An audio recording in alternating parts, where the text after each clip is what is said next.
students that are master level students that are majoring either in public health, law, nursing, or medicine. And so she was selected as the candidate for this year. Sudha Sharma is our health educator specialist. So it's the three of us on. I think Sudha and Maria still work out the mic and the telephone, but they're there. So it's us from the Office of Minority and Multicultural Health. And I'm Kathleen Baker. I'm a public nurse from Hunterdon County. Hi, Kathleen. Hi. Hi, from Holy Name Medical Center, we have two people, Kyung-Hee Choi and Sue Kim. Excellent. Hi, this is Jill Denitzkar from the State Health Department. Hi, Jill. Hey. Hi, Jill. How are you? I'm doing well. How are you? Good. Go to meeting? You just called in, Jill? You didn't go to meeting? I'm going to go to my meeting right now. I'm sorry. I was a little bit behind. I don't see your name. Okay. Hi, and this is Ruth Brogdon. I work with Dr. Sue Wang over here at St. Barnabas Medical Center. I'm not showing up with my name. I'm showing up as Sue Wang also. Okay.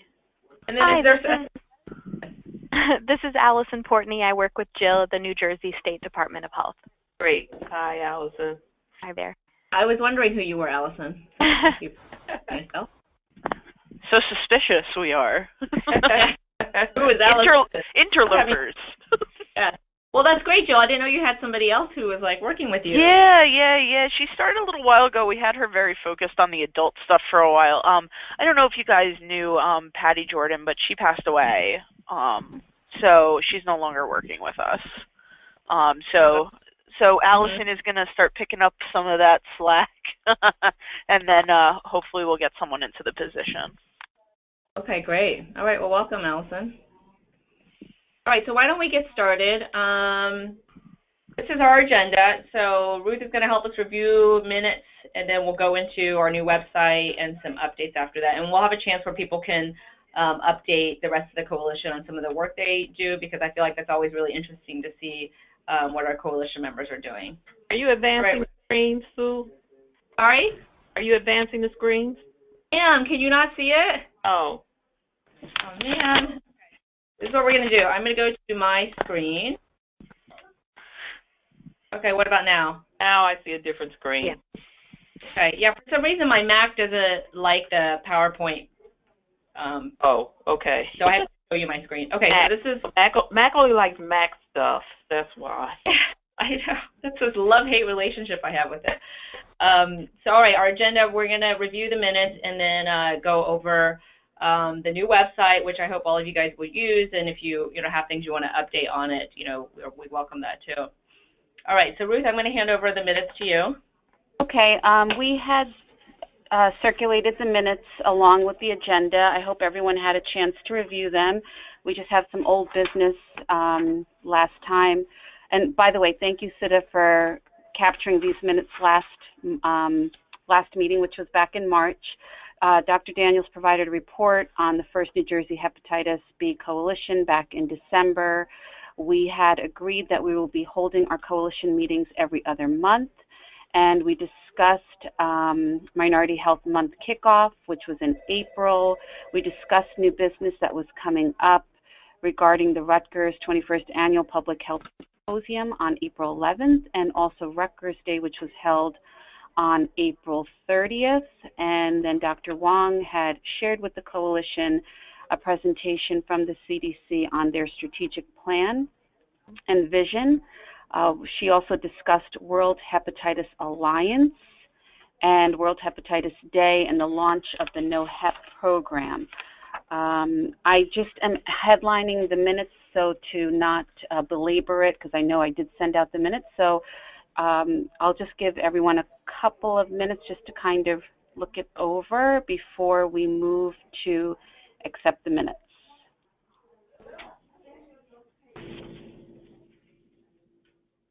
Does anyone have any corrections that need to be made to the minutes?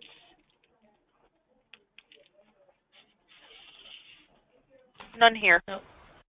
Okay, so then I'm going to make a motion to accept the minutes. I just need two people to agree. Oh, this is Carolyn. I second. Jill's here. I'm with it. Okay, minutes have been approved. Thank you, Ruth. All right, so the next thing is the website, which I'm going to attempt to show you online directly. So hold on one second. But we are really fortunate. We had an intern with us. Oops, sorry. Carolyn, do you want to describe how we found our intern? So sure. While Sue's looking for that, we're always fortunate to have such great collaborations with our United Hep B organization. And so Sherry Cohen, most of you know her. You saw her at the forum. She was one of our keynote speakers in the morning. They always have interns, and Sherry identified Kristen Alcor, who had been working with her, who also said she had some interest in helping us get our website up. And so there's been a group of us working with Christine, to get the website launched. And this is where we are now. If you look on your, if you are in the GoToMeeting, you should see the website, which is really very nice. We have a ways to go, but we now have a website. We now have a New Jersey Hep B Coalition website, and this is it. And you can see on that homepage where Sue is navigating through right now, we've got quite a bit. We've got the home category, the education center, which includes some great information, and we've got different services, ending perinatal Hep B. We even have the presentations uploaded from the forum that we had in December. Got some CDC linkage.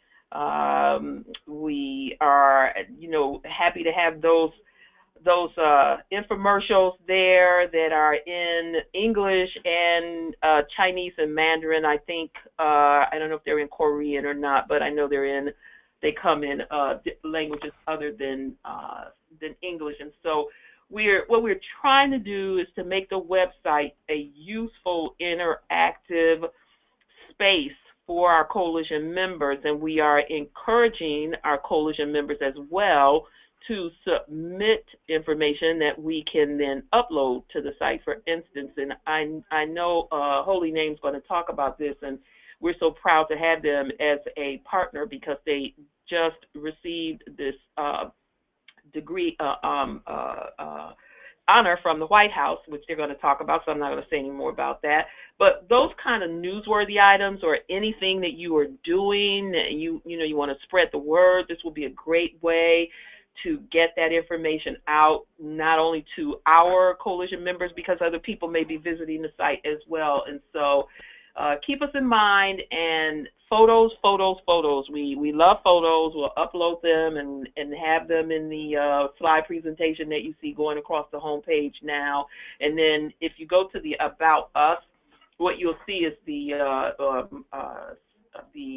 St. Barnabas and the DOH teams as the co-chairs for this organization listed in our contact information. So please go to the site. The web address is simply hepbnj.org. Isn't that right, Sue? hepbnj.org. Yeah, you can see it up top, hepbnj.org. No www, just hepbnj.org. It'll take you right into the site, and you can go in there and navigate and look at all of the options that we have. And we're also, since we're still building it in a sense, open to suggestions that any of you may have, and particularly any of you who have experience building websites. We would love to have your input and have you work with us on making our website even better than it is and helping us to fine-tune it. Okay, Sue? Yes. And I think, we're definitely open to finding out how we can help the partners too. So like Holy Name, we'd love to, have your pictures here, even and also a link to your to your own website. And I think we're trying to figure out how best to serve our coalition and get people engaged.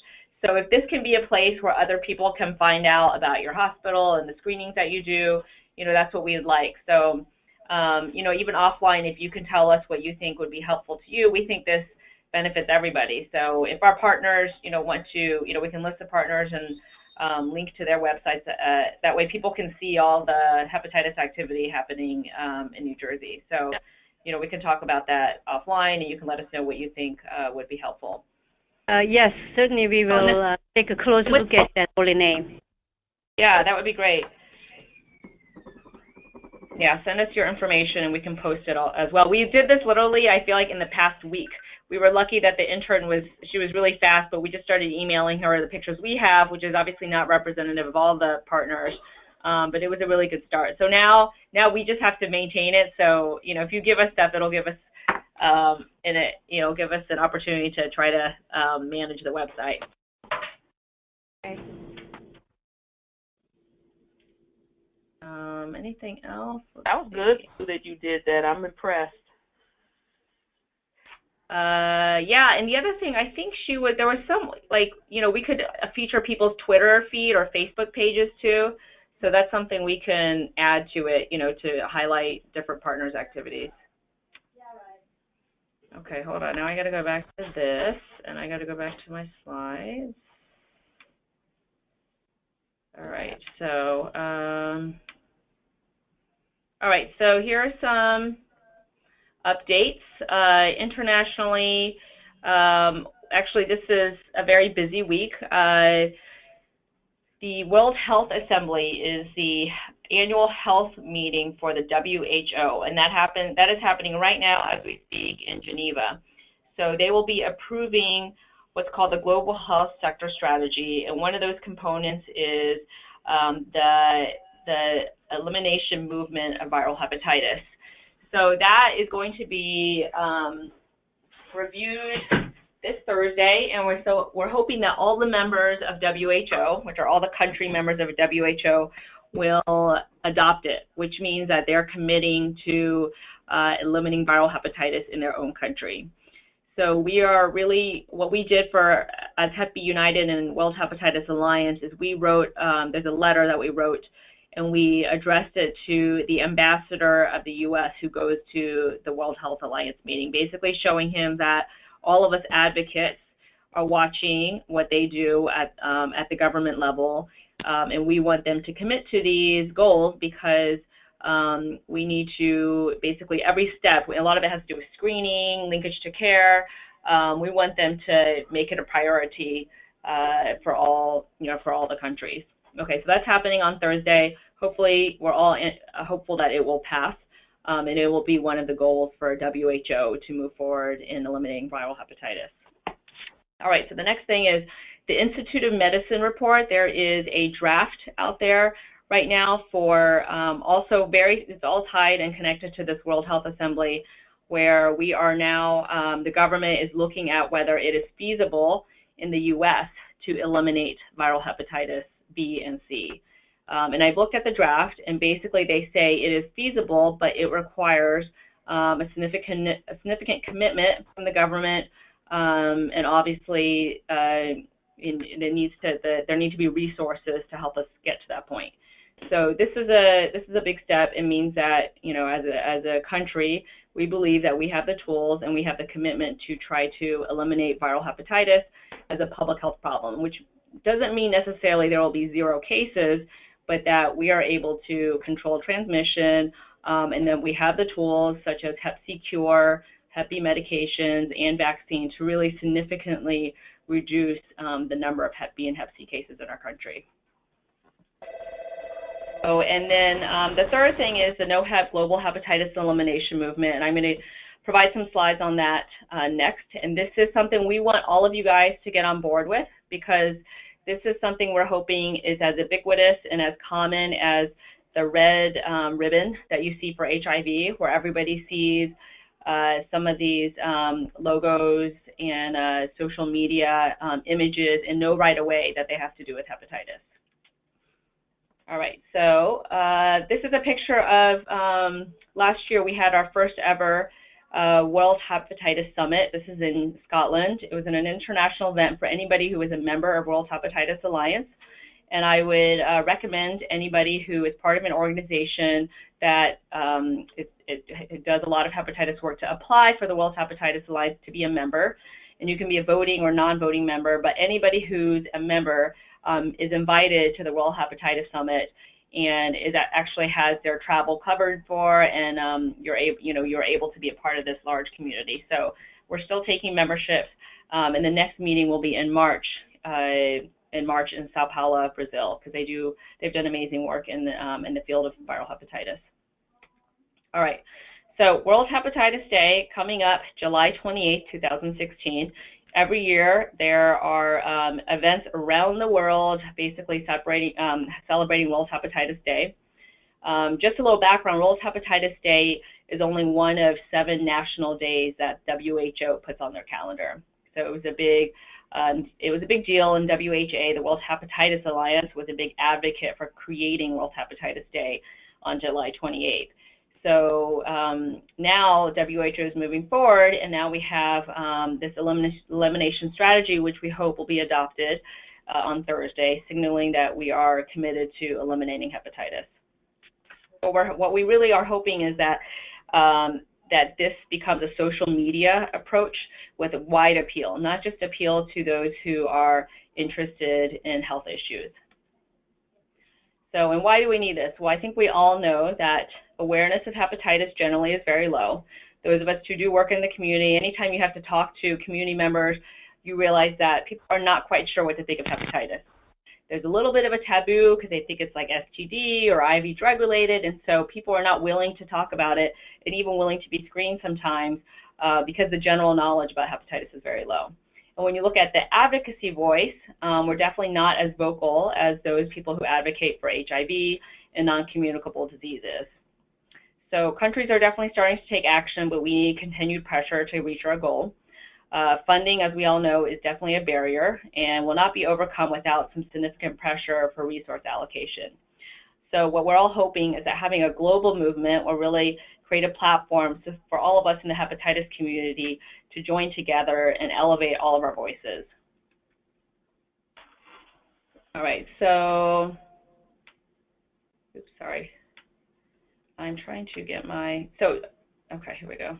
So this is what the logo looks like. It is, oh wait, actually let me go back to here. So the theme for this year, every year World Hepatitis Day has a theme. And so the theme this year will be elimination. And the thought process is that every activity that we do to address viral hepatitis is actually a step towards elimination. So whether that's screening, education, vaccination, treatment, everything eventually means that we are it's a step towards eliminating viral hepatitis. So we think it actually is a catch-all for all of our efforts. Okay, so this is the logo. It's 3 circles, different shades of green, and it says NOhep. So they hired a marketing firm that has done a lot of great work in other areas. And the green is a very vibrant, fresh color that's supposed to really convey new life and the fact that there's a lot of energy behind it. And the 3 dots kind of show you there's movement. So ... means something big is coming next. Kind of like when you're texting somebody, you can see they're about to send you a message back and you see the ...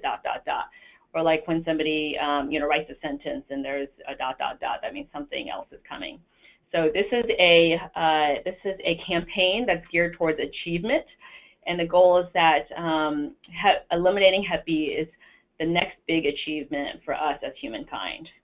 All right, so this movement is going to be launched July 28th. There's a number of materials that anybody can download in multiple languages.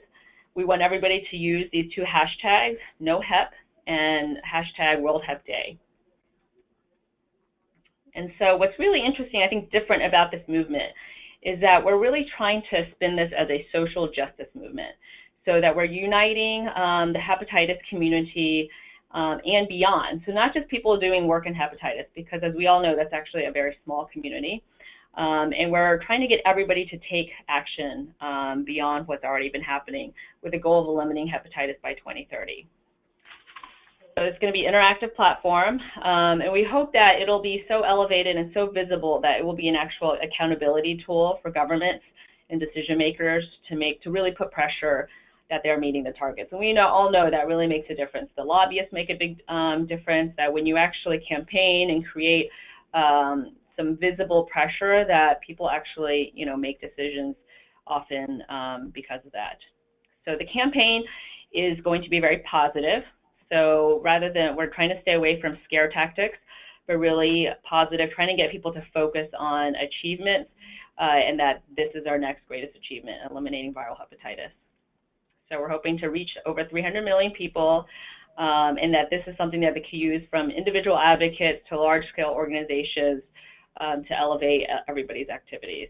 And we really want to make this a social justice issue. So rather than have viral hepatitis be something that's often stigmatized and often really low priority, make it something about social justice, which is that we have the tools, we have vaccines, we have cures, we have medications, but the problem is they're not always getting to the people that need it. So it is a social justice issue that we're basically trying to make sure that the people who need it most, who are often marginalized people, have access to these resources. And so therefore, it's not just a health issue. This is actually a social justice issue. And so we think that will actually bring on board additional advocates who maybe are not really necessarily focused on health issues, but would be really interested in a social justice issue. All right, so this is more about the NOhep. So this is kind of what the website looks like, the front page, and then you can see there are very visible figures of people who have otherwise, been big advocates. You have Mother Teresa, Malala, and there's some other folks, like just the big achievements in humankind is what we're trying to capture.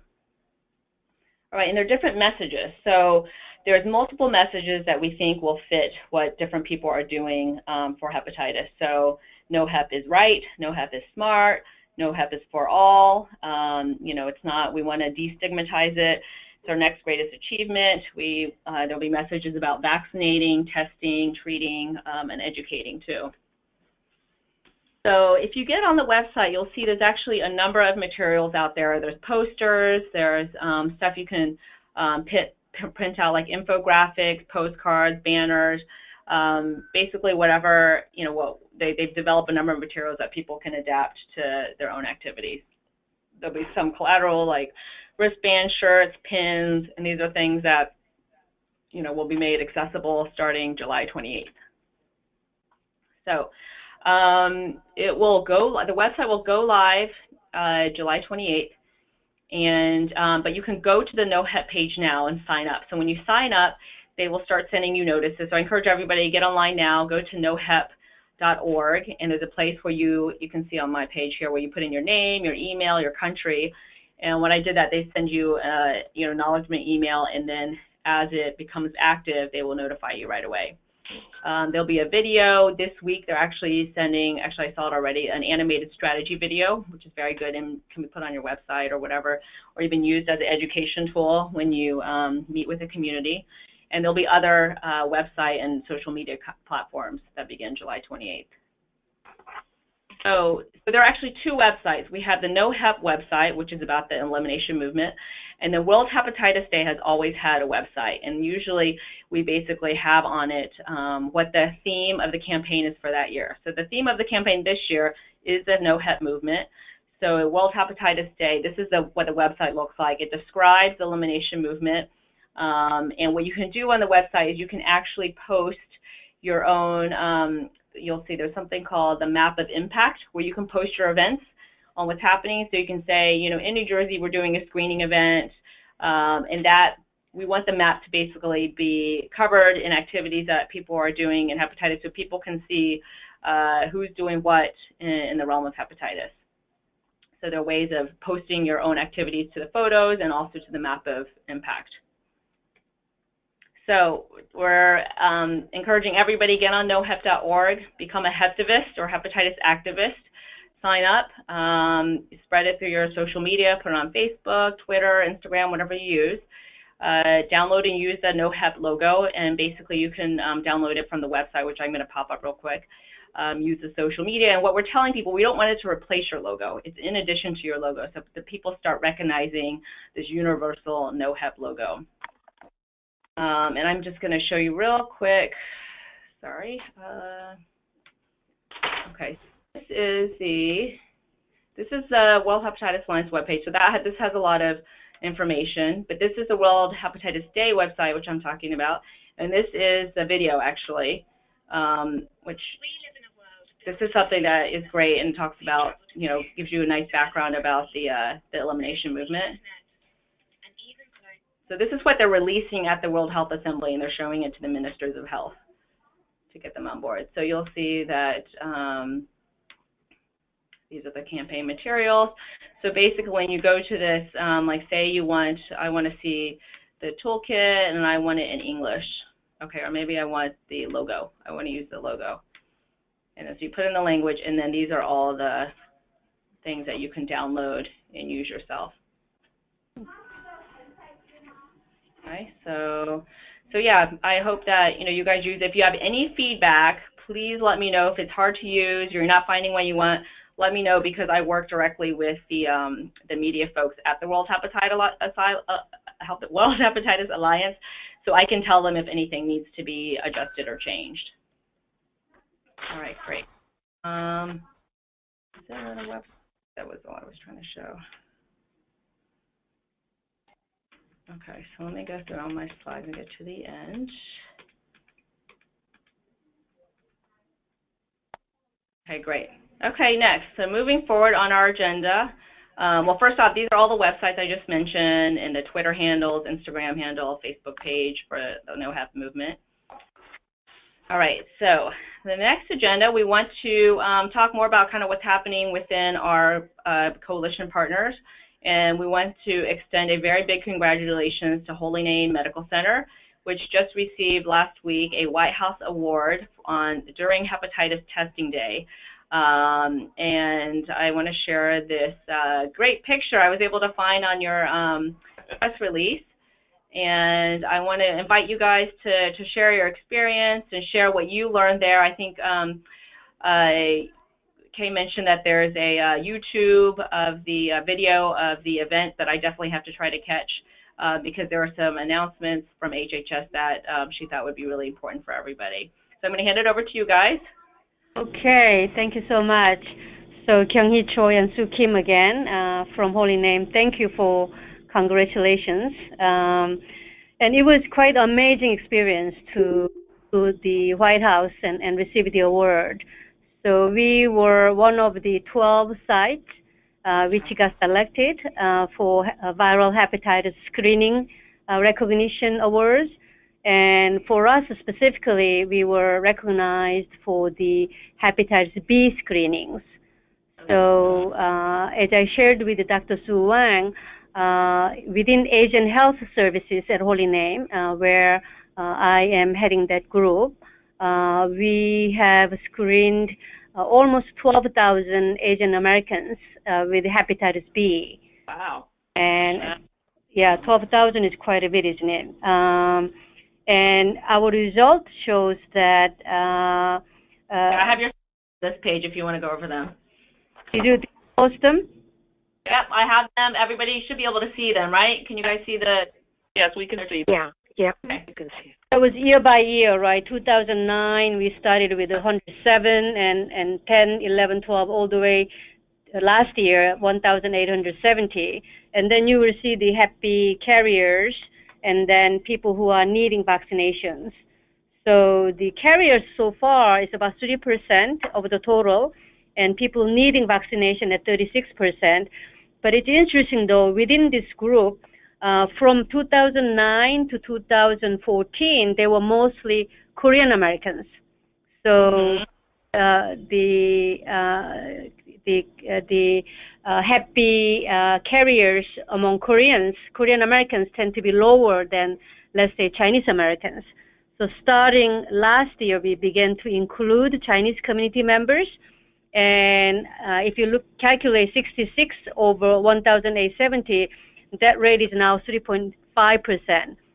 So as we expand our screening universe more toward the Chinese American communities, we expect this number to go up.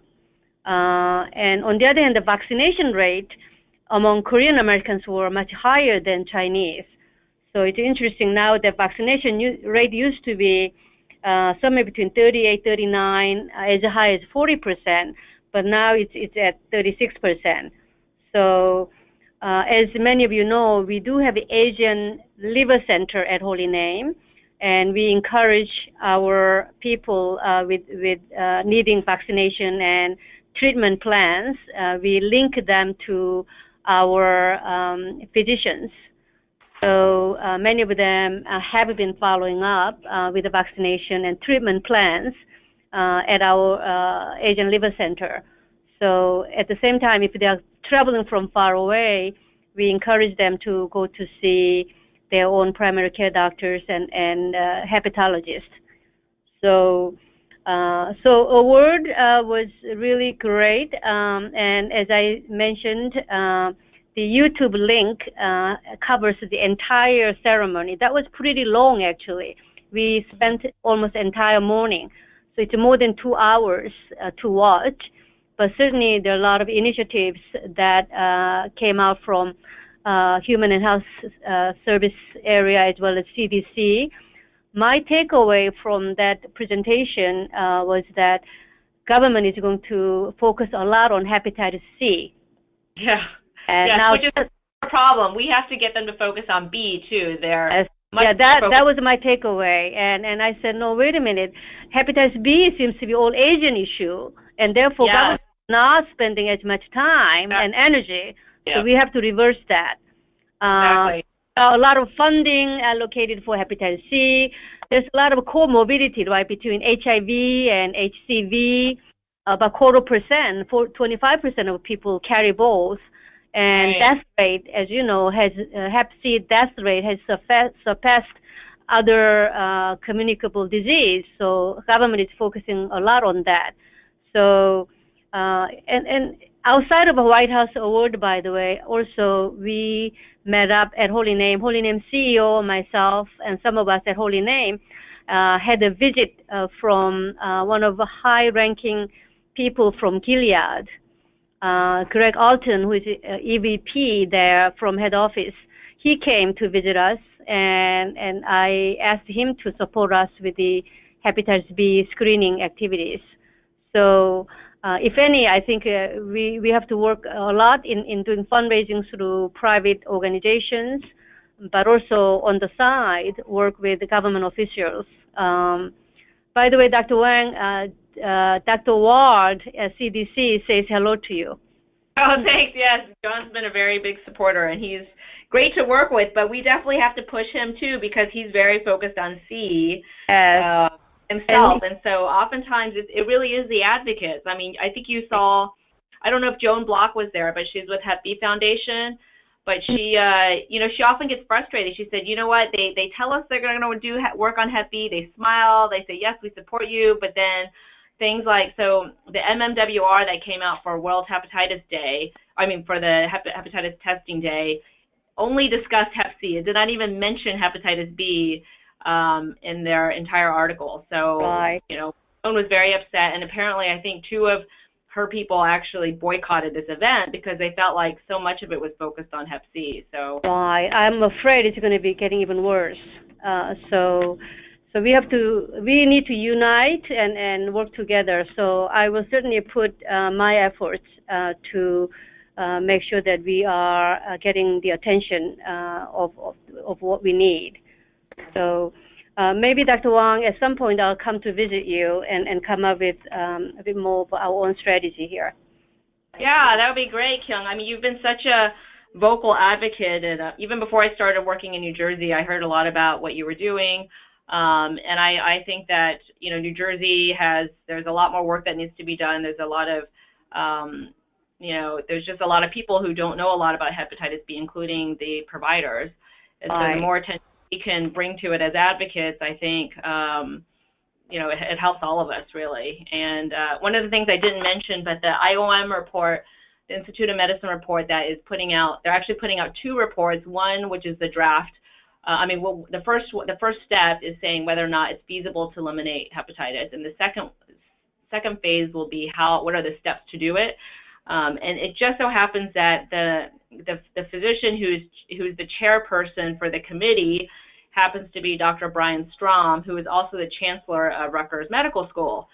So I said, this is amazing. Now that he's chairing this committee for the IOM report, and he's in New Jersey, we need to get him on board also. I'm hoping after this experience he will help champion the cause in New Jersey for us. And New Jersey is a small state, but we know it's got different regions. We definitely have the north, south, and in the middle area, and we're all we all have different areas that we cover. So I think that the more we can unite all the different geographies, the better for all of us. And there's, as Jill knows, we have improvements to make in our birth dose vaccine rate, where we're 47th out of 50th, and I'm hopeful that we can move that up. And I know at some point CDC is going to put out a RFP for perinatal birth dose, or just perinatal Hep B transmission prevention. And I thought that this would be a great thing for New Jersey to really work on together to get our state birth dose rates up. Sounds good. And the other thing, quickly, I'd like to update everybody on the FOCUS project. Hep C project screening that we've been doing this year with the support of Gilead. So we are the only hospital in Bergen County which got this grant from Gilead, and we are screening hepatitis C for all our patients who are coming through ER. So we started the project in February of this year. So far, we screened for almost 2,000 people, and we are seeing about 3% of them needing RNA test, and about 1.5% having actual hepatitis C virus. So numbers are smaller, but certainly we expect to see more prevalence rate as we screen more people. So this year we are expecting to screen about 8,000 community members with hepatitis C. That's great. Yeah, it's funny. We are looking into doing the FOCUS grant as well. And so when we met with Arun, he was highlighting the great work that Holy Name has done. So I feel like we keep hearing about great work. We're like following in your footsteps. So yeah, I'd love to talk more about that too, because they're trying to expand their work with other hospitals. So. Great project, by the way, and we'll be happy to show all the things we have done. We came up to speed pretty quickly, so there's a lot IT-related work that needs to be done, but happy to share those with you. Yeah, he kept saying, Holy Name is this little hospital, but they did this so quickly, and next thing you know, they have signs in the ER, and they're screening everybody in the ER, and yeah, he was very impressed. Thank you. So it's Carolyn. Congratulations again. I have to sign off, but I wonder, Maria, are you still on the call? Yes, I'm still here. So I just wanted to, and Kim Choi, thank you so much. This is such a great honor that you guys have in Holy Name, and I'm looking forward to learning more about the program as well. But I have to go, and before I go, I wanted our fellow to introduce herself because she also has to leave the call. So Maria, if you just want to say a few words. Hi, everyone. My name is Maria Palacredial. I'm the fellow for this summer, and I'm currently doing my MPH at Rutgers University with the concentration in health education and behavioral science. And yeah, I hope to research on infant mortality during this fellowship. All right. Thank you. Maria. Thank you. All right. Thanks, Caroline. We'll talk to you. Thanks. All right. Okay. Thanks. Bye, guys. And Kyung, thank you so much for sharing this, and I think it's a real honor for New Jersey, just because I think nationally we need to get more attention anyway. Yeah, it's our honor. So let's exchange notes in terms of linking up in the near future. Love to, and we'd love to visit you guys and see some of the work that you've done too. Sure, so, yeah, please do that.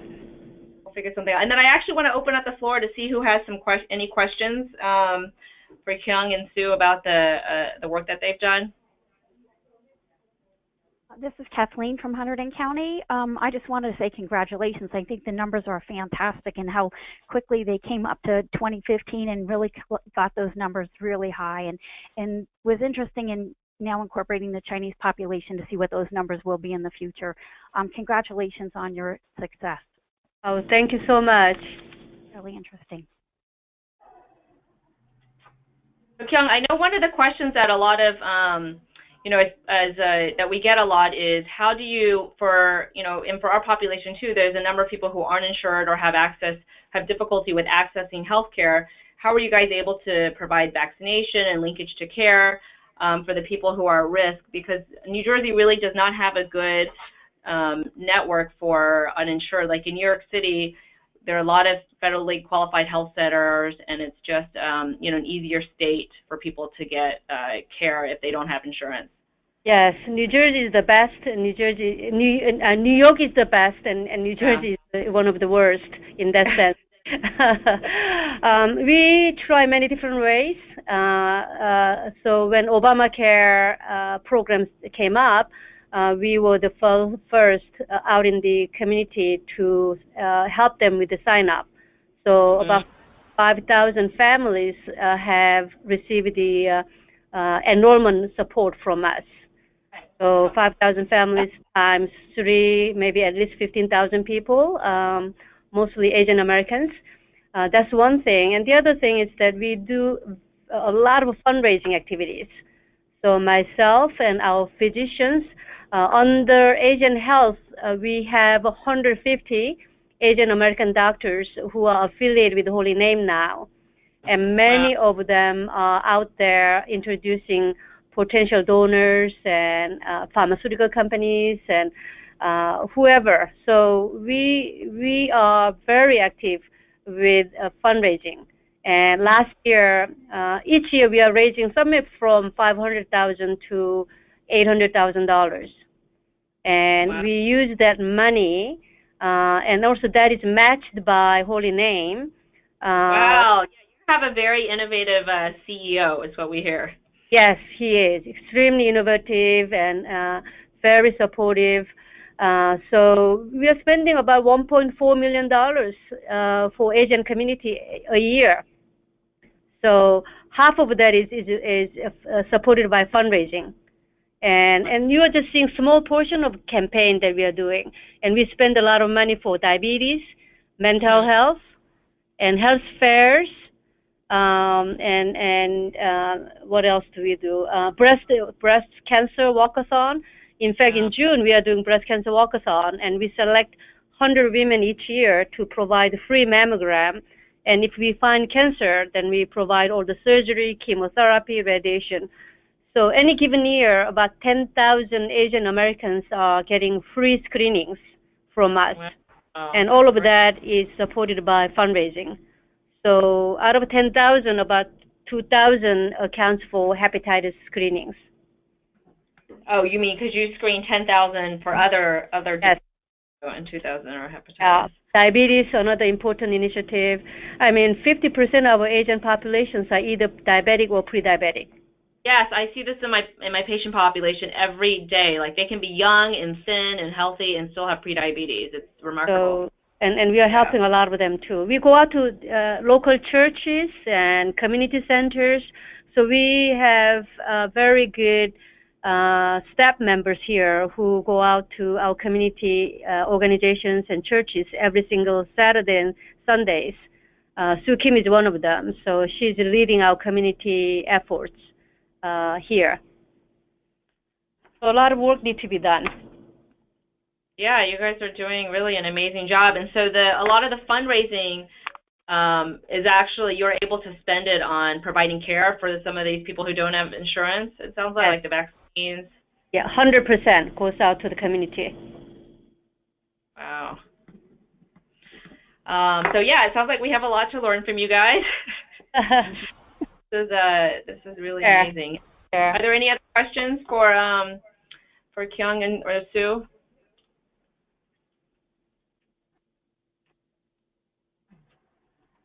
All right, I'm going to go around and see if any of our other partners have updates. Like Jill, you and your group, is there anything going on that you think it'd be good for us to know? Right now, we actually just finished up our annual report, so we were kind of plugging away at that for the last few weeks. We do have some new educational information, educational documents that we are putting through our slow as molasses vetting process to really help and get out the information about perinatal follow-up and the appropriate post-vaccine serology testing. So that kind of stuff is going to be coming down the pike. That's more for our local health departments. But if you guys are interested in taking a look at some of those documents, we're happy to share them. And other than that, I think, we're getting to the point where we can actually start, thinking of some more projects and outreach and type stuff. So once those new materials are ready to go, we were hoping to maybe have another webinar. So, not completely unlike what we did with NJHA. This might be a little bit more focused on like local health, but we really want to, CDC estimates that we should have about twice the number of babies born to Hep B positive moms as we find in New Jersey every year. What do they estimate, Jill? So we average about 400. They estimate about 800. And we get dinged every year for like, why aren't we finding these women? And so we're really trying to focus on like the reporting aspect and making sure that we're doing appropriate follow-up with all of the women that come in with positive results. And we're kind of expanding that. Historically it's been just surface antigen positives that people were following up for pregnancy status, but I think there might be some doctors who see these patients all the time that might not run a surface antigen, even though they should with each pregnancy, but maybe they're going to a GI doc and they're only running DNAs and stuff like that. So we're kind of trying to find these people that CDC is estimating that we have. But I think across the U.S., every coordinator has the same problem where they estimate a much higher number than we're actually finding. So it's not like New Jersey is at this massive deficit. I think the only place that has more, either the right amount or more, is like New York City. Right. Where, they also have more resources, right? They have absolutely. more. Absolutely. So that's kind of where the perinatal program's at right now. We're kind of in a, regathering phase now that we're kind of going back to, we have like some new staff and everything like that. Okay, great. So let us know what you have the webinar. Absolutely. Would be interested in that. Yeah, and absolutely. And if anybody, wants to participate, we can definitely talk about that too offline. If there's like a focus that you think is necessary and want to get some information out, we're happy to partner up with anyone. Okay. Yeah, I gave a talk at Rutgers last week as part of their public health seminar series, and there were like 70, 80 people in attendance, and a lot of them were public health departments, local health departments. They did have a lot of questions about, how to get people screened or vaccinated, and I think Kyung-Hee, with some of the things that we can do as community partners is to work with the health departments, and if we are doing free screenings, let them know, because they often have people who would benefit from free screenings or vaccinations. So I think, the Bergen Health Department, I know at some point I was in contact with them, but developing these kind of public-private relationships, I think, helps the community too, because they get all the positive reports of hepatitis B people. And we're able to say, any of their family members can come to our events for free screening, and if they need vaccines, we may be able to help them with vaccines. So, and Jill, maybe that's something we could talk about, maybe modeling absolutely some of these private partnerships, so that when we do webinars, we can kind of give this idea to health departments, like, hey, maybe you should link up with, whoever's, I know we have that, you guys as the Department of Health has that public, the Hep B or Hepatitis resource guide, right? Maybe find somebody within your township who's providing hepatitis care. Absolutely. I think also, our numbers for post-vaccine serology testing for these babies is also really low, and that's another thing we want to focus on is, we're at about 50%, 50% of the babies that are actually getting the follow-up testing and the appropriate testing done. So, and sometimes we get pushback from people that either don't have insurance or have very low level of coverage of insurance, and they kind of misunderstand, it's completely warranted to test these children and it should be covered by insurance, but they feel that it isn't. So absolutely, any kind of partnerships that we can foster, we're happy to do so. Yeah, I think a lot of people think that there's not a problem, but part of it is, well, if you're not testing those infants, you don't know that they're not getting hepatitis B. So absolutely. solidly say that we don't have a problem. Like, if we're not testing all the moms, then how do you know that this is not a problem in New Jersey? Because we are so diverse and we have such a high foreign-born community here. You know, there's no way that it's not a problem at all. 100%. Absolutely. All right, one more minute. Any other questions or updates from people?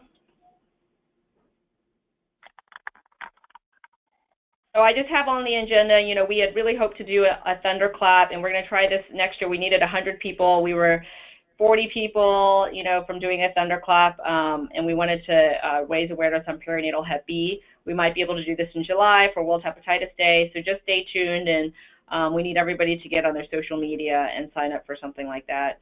And then Ruth, I don't know if you just want to say a couple seconds about the Public Health Symposium at Rutgers. Oh, sure. Sudha and I, we attended on April 11th. We just basically had a really good traffic day at our table.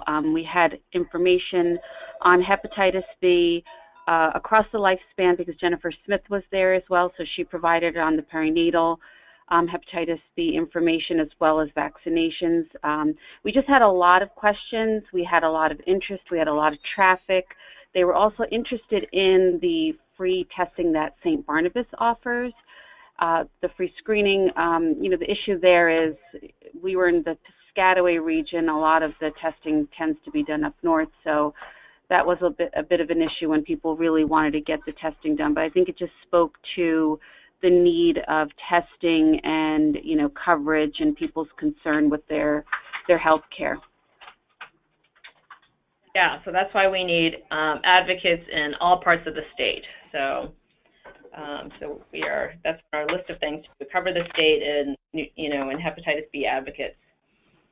All right, well, thank you all for joining, and especially thank you, Holy Name, for coming. And you know, we think your presence in the coalition will help activate people, and so you know, we look forward to working with you guys more. Okay, and sure. Thank you. Thank you, and we'll send out a notice for our next meeting. Thanks, everybody. Hey. Thank you. Bye. Bye.